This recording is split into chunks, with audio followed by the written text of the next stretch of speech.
Hernán Pérez Luz, el doctor Pérez Luz, embajador de Ecuador en la ONU. Bienvenido, doctor, un gusto tenerlo en este programa nuevamente. Le saluda Juan Javier Benedetti. Doctor, ¿cuál es su lectura, cuál es la lectura de los países de la ONU sobre la decisión del presidente Lasso de aplicar la muerte cruzada en Ecuador?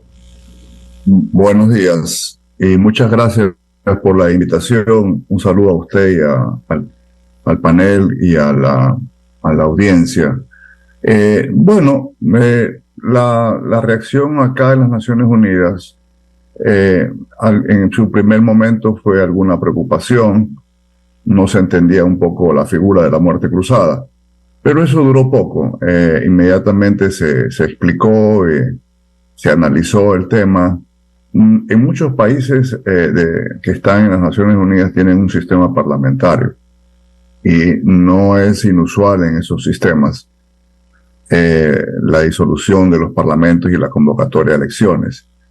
No es igual, yo entiendo que no tenemos un sistema, pero la figura no es totalmente extraña, por un lado. Por otro, la situación en la que se lo estaba llevando al presidente ya era conocida en muchas embajadas, con un juicio político porque sin ningún fundamento y simplemente a la fuerza de los votos se pretendía destituirlo. Así que duró poco la preocupación, se explicó, la convocatoria a elecciones, que no duró sino unos cuantos días, también ayudó a entender que se trataba de una figura nada autoritaria ni con visos dictatoriales, sino que está en la Constitución. Es una medida extrema, probablemente para muchos hasta lamentable, pero nada de fuera del marco constitucional se estaba ejerciendo. Así que se tomó como un episodio más en la vida de inestabilidad que vive el Ecuador, lamentablemente, pero no ha pasado de ahí la preocupación. Buenos días, embajador Pérez Luz, lo saludo a Carlos de Tomaso. De hecho, esta mañana amanecimos con el presidente de España ejerciendo también la figura de la disolución de las Cortes, que en ese sistema parlamentario pues está también establecido. Ahora, ¿cuál es su visión, ya sacándolo pues de este papel de embajador, su visión interna de lo que le viene al país esta elección tan corta, en este calendario tan apretado, Hernán, que ha hecho pues que los partidos tengan que correr, pero que esas eran un poco las reglas del constituyente, de que la elección no corra por mucho tiempo, no se ejecute en un mayor tiempo? Bueno, para mí es difícil ya opinar desde esta función que estoy ejerciendo, ¿no? Este es un tema más bien de política interna. Lo que le puedo decir es que es una fórmula que está establecida en la Constitución. Ya no vamos a discutir sobre el tema, pero que es lamentable, ¿no?, que el presidente haya tenido que recurrir a este punto, porque igual el país entra en un proceso en una etapa de incertidumbre, lamentablemente, ¿no? Hasta que la situación se aclare, va a pasar prácticamente hasta el fin de año. Y lo curioso es que lo que nos falta para terminar el periodo presidencial van a ir menos de 2 años prácticamente, ¿no? A partir de que se produzca el resultado electoral, probablemente va a haber una segunda vuelta. Entonces, para básicamente el nuevo gobierno, ya sea el propio presidente Lasso o algún otro, va a tener simplemente 15, 18 meses o menos quizás en el gobierno, ¿no? Y inmediatamente tendríamos que convocar a nuevas elecciones. Eso es lo que puedo decir. No sé. Sí, hay una cantidad me entero de vez en cuando leyendo un poco los medios del Ecuador, de que hay muchos candidatos, etcétera. Veamos un poco pues hasta que se lleguen a las inscripciones. Doctor Pérez Luz, muy buenos días. Alfonso Harp lo saluda. Hola. ¿Cómo está? Bien. Post muerte cruzada, uno se va informando, uno se va enterando del qué pasó. Y al final de cuentas, siempre se obtienen respuestas.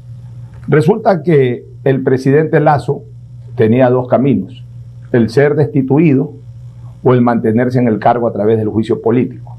Y el mantenerse en el cargo salía extremadamente caro para el país. No solamente por ese ánimo cooptador que tenía la oposición, sino que incluso algunos aliados o aparentemente aliados encarecieron su apoyo, entiéndase como se quiere entender, encarecieron su apoyo en las postrimerías, es decir, cuando vieron que la cosa estaba complicada o muy complicada para el presidente. Entonces, a su criterio, la decisión política del presidente termina siendo una decisión patriótica en el sentido de no regalar la patria, sino incluso correr el serio riesgo de acortar su periodo, pero irse tranquilo y no entregándole el país a unos cuantos negociadores, entre comillas, que se prestaron ante las circunstancias. El presidente Lasso hizo una declaración corta que creo que salió en The Economist. Algo así me pareció muy, muy oportuno. Dice, prefiero vivir en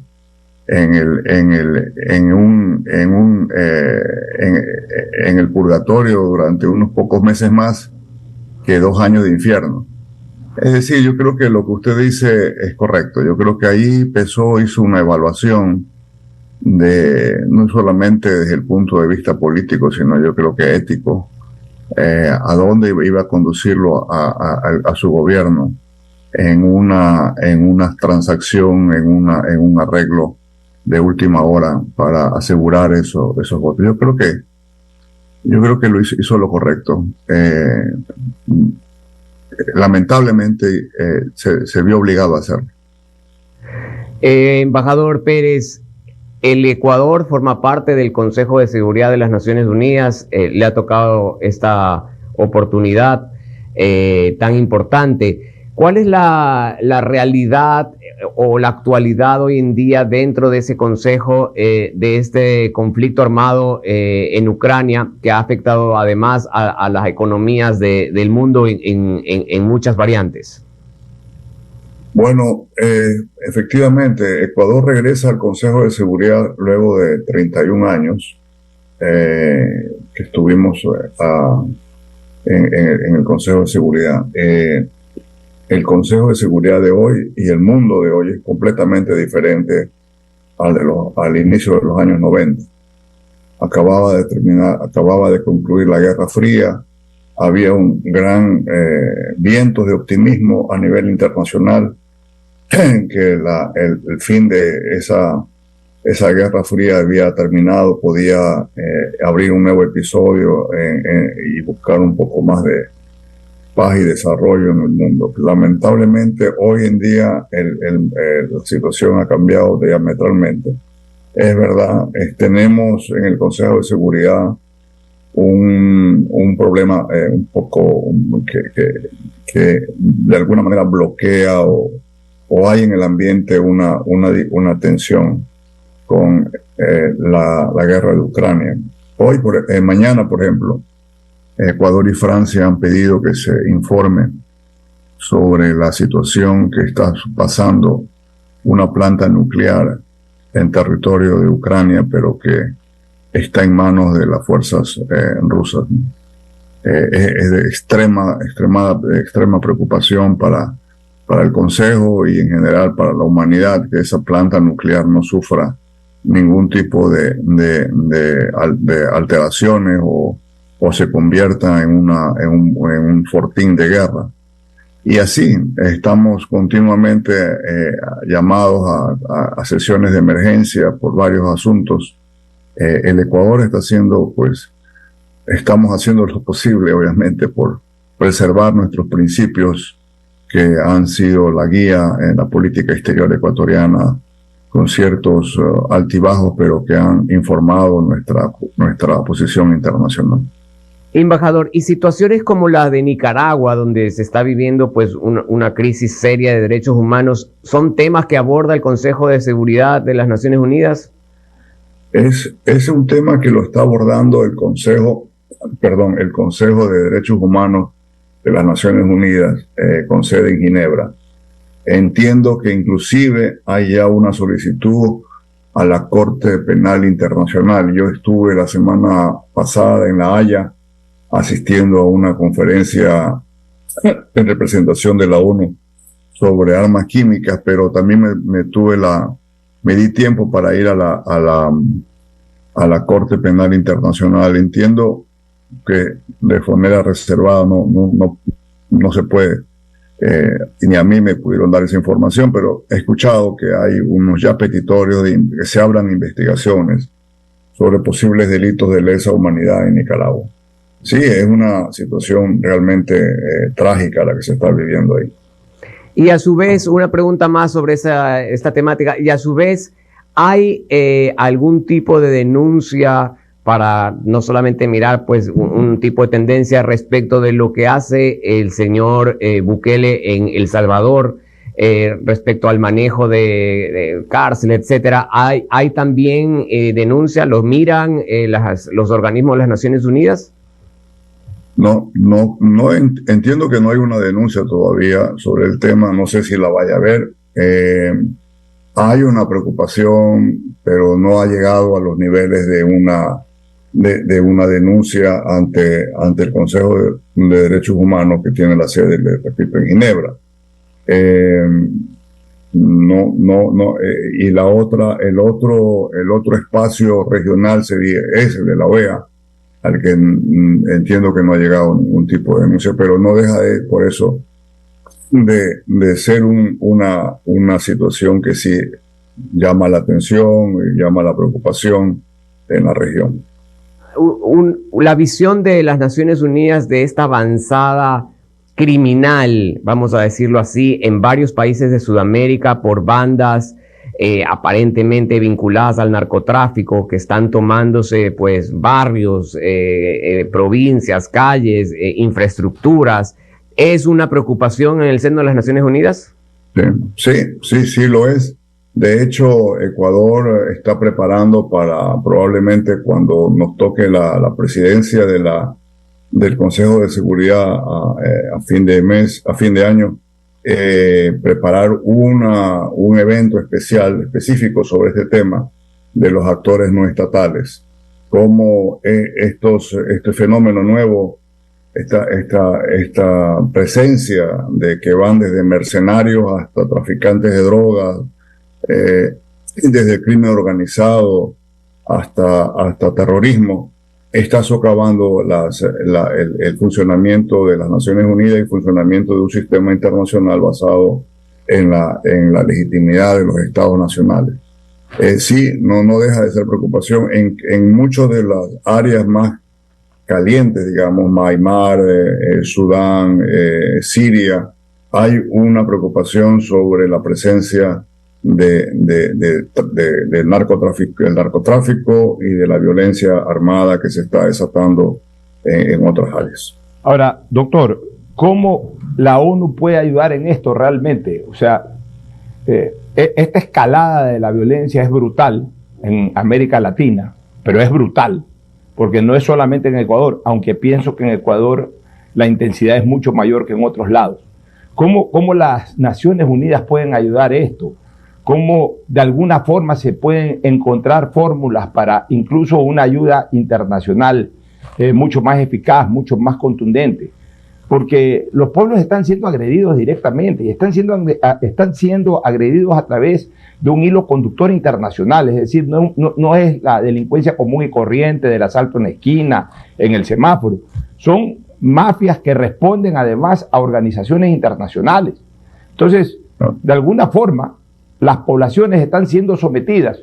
Quizás antes, hace 40, 50 años había el riesgo y por eso las Naciones Unidas tienen su comité de seguridad y todo eso para la agresión internacional, es decir, entre naciones, que una nación se meta a otra para invadirla, para someterla.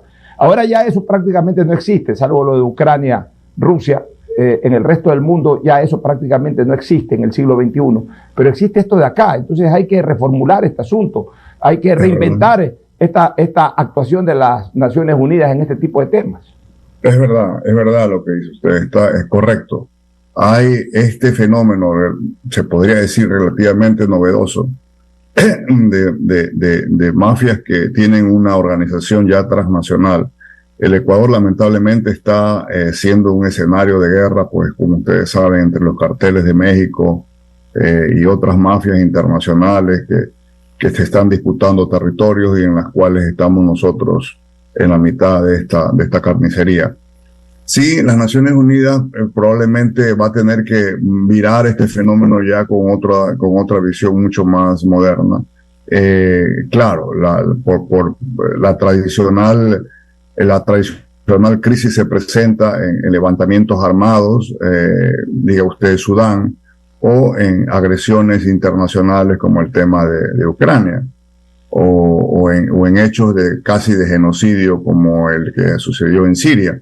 Pero los fenómenos que usted menciona son relativamente nuevos, digo relativamente, no son tan nuevos, pero tienen una vigencia relativamente reciente.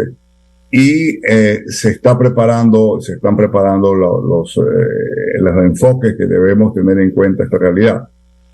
En cuanto a entrenamiento, podría ser una de las cosas. Vea, el problema de Haití. Haití tenemos una situación muy grave. El país está tomado por bandas, pero claro, la situación de Ecuador no ha llegado a ese extremo. Y se está pensando en una fuerza multinacional que vaya a entrenar a la policía, no que vaya a tomarse el país, sino que vaya a entrenar a la policía. Yo creo que mucho pueden hacer la cooperación internacional desde el punto de vista de la fortalecimiento de los organismos de justicia, de la policía y de las fuerzas de seguridad para enfrentar un fenómeno que no es fácil. Yo entiendo y es natural que las personas quisieran tener una solución inmediata, pero no es así. Fueron años como usted sabe, de negligencia y de mirar a otro lado, y se ha instalado en el país un sistema bastante complicado de poderlo superar. Muchísimas gracias, señor embajador, doctor Hernán Pérez Luz, por atender estas inquietudes periodísticas de Centro Digital. Buenos días. Muchas gracias por la invitación.